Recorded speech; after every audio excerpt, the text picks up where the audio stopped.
né, com 3 gols em 29 minutos. Mas a gente vai olhando os jogos contra o Vasco. Clássico contra o Flamengo, o Vasco jogou bem.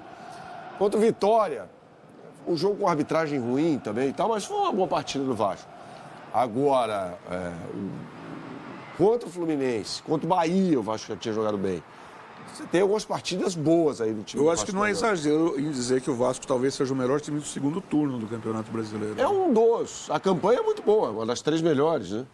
Em termos de arrancada, eu acho que o Vasco da Gama hoje... O Vasco da Gama esteve na zona do rebaixamento com o Fernando Diniz. Exato. O Vasco melhorou muito, mérito gigantesco que eu critiquei algumas escolhas, mas mérito para o Pedrinho e para toda a cúpula ali do Vasco.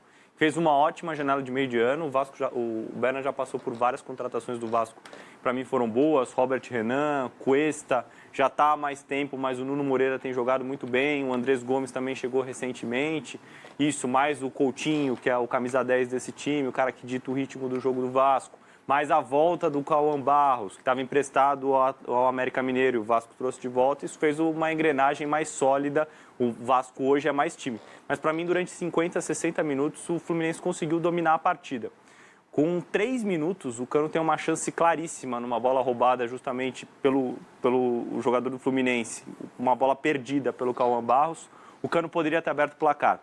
E aí a defesa é feita por aquele jogador que, para mim, merece uma convocação para a seleção brasileira. No caso, o Léo Jardim. Goleiraço, faz um ótimo campeonato brasileiro, já se destaca há bastante tempo. Acho que teria espaço para uma convocação de Carlo Ancelotti. Por 50, 60 minutos, eu acho que o Fluminense dominou a partida. Mas, como eu disse no duelo entre Flamengo e Palmeiras, a eficácia precisa ser premiada. E, para mim, o Vasco foi mais eficaz do que o Fluminense. Existe uma ideia cacasiana de que a cada rodada ou a cada jogo, um jogador precisa ir para a seleção brasileira. Calma, eu vou falar sobre isso. Meu Deus. Pera, calma, eu vou falar sobre isso. Vamos chegar lá. Aliás, são 2, não é um só, são 2. Você pode colocar... Seriam 3? Você pode pôr o Léo Jardim também, seriam 3. Não, mas tem mais gente. Bom, mas antes de tocarmos nesse assunto, já que esse pequeno piolho evocou meu nome, o papel dele é me provocar. Eu achei que eu estava livre de Vandrago. Mas quem é o apresentador que quer 66 jogadores convocados para a seleção? Calma, porque dia 5 tem convocação para 2 jogos, Senegal e Tunísia. Eu achei que você ia colocar um jogador do Vitória. Vamos falar sobre isso já já. E vai ter jogo, jogam Flamengo e Palmeiras nessa data FIFA. Deixa eu só perguntar para o Léo o outro lado porque assim, o Diniz é autoral, o jeito dele trabalhar o time lá, a gente já sabe que é o Fernando Diniz. E o Zubeldia, ele levou alguma informação que ele deixou no São Paulo para adaptar no Fluminense, ou é um outro Zubeldia esse que nós estamos vendo? Não, eu acho o Zubeldia um bom técnico. Acho que o Fluminense tem uma maneira estabelecida de jogar. Acho interessante a forma como ele tem utilizado o René, lateral esquerdo, um pouquinho mais por dentro. Geralmente ele dá ao lado do campo para 2 pontas, no caso o Serna e Canóbio, que são os jogadores geralmente escalados pelo lado do campo. O centroavante, acho que ele ainda não encontrou. Pode ser John Kennedy, que entrou ontem na segunda etapa. Acho que é questão de tempo. Acho que é questão de tempo para ser o John Kennedy. Pode ser, acho que... E o Lúcio Acosta, como o Berna tem ressaltado aqui com frequência, tem atuado bem. Acho que é o cara que ganhou essa posição, que já foi um dia do Ganso. Martinelli e Hércules formam uma belíssima dupla. Martinelli eu achei mal ontem, ele errou alguns passes ontem, né? Mas eu acho não gostei da atuação do Martinelli. Eu acho ele um cara muito regular, eu acho que ele é um cara pouco valorizado, inclusive, o Martinelli. Depois que ele trabalhou com o Diniz, eu acho que ele virou outro jogador, uma capacidade de passe. Ele sempre fica em regiões mais difíceis do campo, porque ele não tem muito espaço, tempo para raciocinar. Uma das melhores chances na primeira etapa do Fluminense foi justamente numa infiltração do Hércules, que ele chega de trás. Então, o Fluminense já tem uma cara com o Zubeldia. É muito melhor que o Fluminense do Renato? Não sei, até porque eu acho que não dá para tirar muito mais do que... O problema é que durante 3 anos reinou absoluto um tal de John Ares. Aí você não tem como... Essa reposição é o melhor jogador do time, né? Tem algo importante em relação ao que o Léo falou, uma curiosidade até. Quando o André surge, o André eu acho um baita volante, ele era reserva do Martinelli. Aí o Martinelli se machuca, o André vira titular, faz um gol no Fla-Flu e vai embora, né? Mas o Martinelli é um bom jogador. Ontem eu acho que ele não fez um jogo muito bom, mas ele é um bom jogador. Ele fez um Mundial muito bom. Não, o Mundial dele foi ótimo. Vamos tocar as trombetas agora. Vamos lá. Agora eu quero ver. Vamos tocar as dobram. Vamos tocar as trombetas. Vamos lá. Vamos tocar as trombetas colocando uma tela de números de 2 caras que se destacaram ontem e vem se destacando também. Um garoto de 19 anos e um jogador de 33 que está jogando o fino da bola com uma condição física invejável, que é o Felipe Coutinho. Então tem o Rayan do lado esquerdo, o Felipe Coutinho do lado direito, números do SofaScore e a nota de avaliação muito parecida, hein? Rayan 7,25, Felipe Coutinho 7,22. Aí tem números de jogos 29 a 25. Como titular, Rayan 29, Felipe Coutinho 25. Número de gols 13 a 6, assistências 3 do Felipe Coutinho. E os outros números importantes, passes decisivos, dribles certos por jogo, duelos ganhos por jogo, etc, etc, etc e tal. Muito bem, meus amigos. Diante desse cenário, teremos a convocação no dia 5, em que Carlo Ancelotti está fazendo testes ainda. Ele ainda não definiu os convocados que irão para a Copa do Mundo na metade do ano que vem. Pergunta aos contendores, aos especialistas. Olha o Ivan, fecha do Ivan de novo.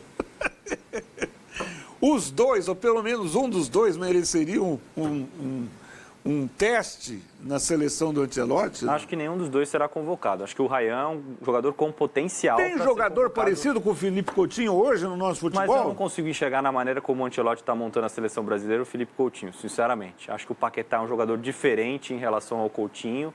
É um cara que pode ser 8, pode ser até 5, como o Ancelotti já colocou. O Coutinho é esse 10 pensador. Na forma como ele está montando a seleção brasileira, o Coutinho não se encaixa. Para mim, tá? O Rayan é um jogador com muito potencial, muito jovem.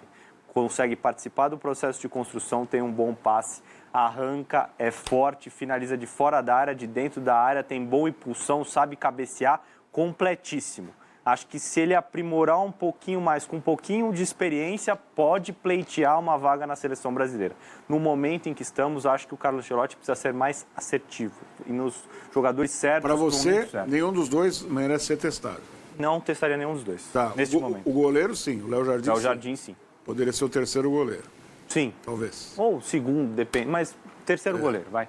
Fala, Berna. Eu quero, antes de passar a bola para esse sujeito esquisito aqui, que vai me desmentir completamente sempre, eu confio mais em sua pessoa. Eu não vou corroborar a sua tese.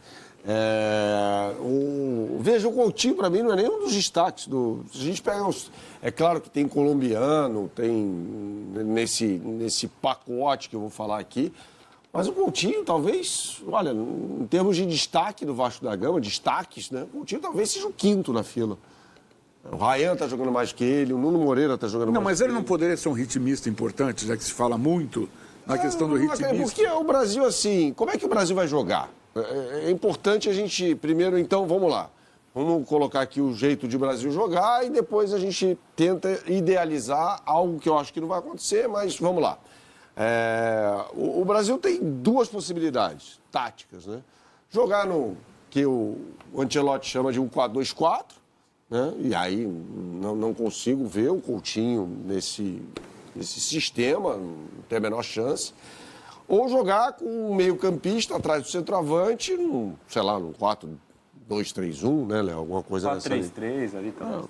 4-3-3, pode ser? Ele jogou assim contra o Equador? Pode ser. E aí ele teria, o Léo citou o nome, o Paquetá, né, sendo um jogador ali no meio de campo, atrás do centroavante, ou caindo um pouco pelo lado e tal. Em nenhuma das situações eu consigo enxergar o Coutinho nesse time. Nenhuma das situações. Aí você fala sobre o Rayan. Eu estava pensando aqui. O Ancelotti gosta de centroavantes com mobilidade, né? Não acredito que ele vai chamar o Rayan. O Rayan, no futuro, pode ser um jogador de seleção. E pode ser um jogador do próprio Ancelotti. Acho que ele casa bem com o que o Ancelotti pensa para a posição. Mas, nesse momento, eu acho que ele não foi nem convocado ainda. Acho que está bem atrás dessa corrida. Agora, o que eu acho legal ressaltar em relação ao Rayan é que, durante um tempo, ele foi sacrificado nesse time do Vasco, né? Ele jogava mais aberto pelo lado direito. Ele sabe jogar por ali, ele sabe. Mas o Diniz também teve coragem. O Diniz sacou o Verratti, cara. O Verratti, durante muito tempo, foi o melhor jogador do Vasco. E o Diniz sacou o Verratti e falou, não, o Rayan vai jogar nessa posição. Então tem muito do Diniz nessa história. E o Diniz, ele consegue dar confiança ao jogador. Ele consegue destruir o cara, consegue dar confiança também. Né? Até porque nessa segunda possibilidade, com 3 meio-campistas, a ideia seria rechear um pouco mais esse setor, ter jogadores que possam combater um pouquinho mais para enfrentar adversários mais difíceis. O Coutinho não é esse cara. Contra Senegal e Tunísia, a chance de mais brasileiros ocuparem as vagas do Ancelotti é maior do que pegar os estrangeiros que estão Sabia na que eu Europa. acho que não por causa dos compromissos de Flamengo e Palmeiras? Eu acho que ele vai poupar esses times. Porque vai ser... O Palmeiras tem um clássico contra o Santos. O Flamengo vai jogar contra o Sport. São jogos decisivos. E a exemplo... Mas é data FIFA. O que adianta ele poupar se Argentina, Paraguai e outros países... Não, tudo bem. Mas ele, por exemplo, ele poderia... Sei lá, eu quero dar uma olhada no Vitor Roque. Poderia. Mas aí sai Gustavo Gomes, sai Gustavo São Gomes... 5, né, do Flávio Palmeiras, Lopes vai em tese. para a Argentina. Então, mas aí qualquer jacaré vira tronco na enchente, meu amigo. Bom, eu já vou fazer contato com a Tati Tavares. Você quer complementar esta página sobre seleção brasileira ou ninguém vai para a Você seleção? não quer colocar mais nenhum nome aí para ser convocado? Não, falou-se em Léo Jardim como opção de goleiro, que está jogando bem. Mas aí eu acho que a gente, agora falando sério, acho que a gente precisa analisar as posições e a concorrência para esses jogadores serem testados. Eu acho que o Léo Jardim faz sentido. O Hugo Souza foi questionado no último jogo que ele participou. Japão. Exato, contra o Léo Japão. Jardim é melhor que o Então, e o Léo Jardim tem essa característica de ser um bom pegador de pênaltis. Perfeito? Quando você olha para o Ryan, por exemplo, ele vai disputar com quem? Já tem gente sendo convocada para esse setor e ainda nós temos Vitor Roque e Pedro, que também foram pedidos na seleção brasileira. Eu acho que tem um pouco de emoção aí também, principalmente no caso do Pedro. Mas é uma ideia cacasiana. A cada rodada surge um eu acho novo que o Ryan convocado. não é nenhum jogador estabelecido na posição de centroavante. Ele pode vir a ser um grande centroavante. Pode. Tem jogado nessa posição, como o Bernard destacou. Mas eu não acho que ele mesmo... Se você perguntar pro Ryan que posição você joga, eu não sei se ele vai te cravar, eu sou centroavante. Não sei, ele é atacante. Ele pode jogar como um ponta de lança. Ele é atacante, pode ser um ponta de lança, pode ser um ponta direita. Então, eu acho que ele ainda está em construção. É um cara que está sendo aprimorado O pelo segundo gol do Fernandinho. Vasco ontem, ele foi jogar de ponta de lança. Sim. É aquele meia que mais avançado que pega a bola e vai embora. E quem merece mais na posição do Coutinho? Ele ou o Matheus Pereira? Matheus Pereira. Matheus Pereira. E ele não foi testado Mas ainda. nenhum dos dois Eu acho que será também acho convocado. que não. Porque Eu também acho o Brasil que não. não trabalha com esse cara, com essa característica. Eu acho que o único jogador que ele tem na cabeça, cada vez menos, é verdade, mas que pode fazer essa função e foge um pouco das características que ele quer, é o Neymar. E assim, eu não tô dizendo que ele vai ser convocado, Bernard. Estou dizendo porque nós discutimos bastante o Neymar na seleção brasileira. É um cara que tem uma característica diferente dos demais Eu para essa não função. vou voltar a polemizar sobre o Neymar. Não, esquece o Vou Neymar. ficar meia Eu hora só quero colocar- e a Tati tá louca para entrar no ar, ela tá em Quito Tati, para é o falar com a seguinte, gente. Tati, é o seguinte, o Coutinho depois do Neymar, em termos de talento, refino, certo? Ele foi o melhor nos últimos anos com a camisa da seleção brasileira. Depois do Neymar, em termos de O talento. ciclo dele até a Copa de 2018 foi muito bom. Ele é muito talentoso. Desculpa, Tati. Voltaremos a tocar nesse assunto.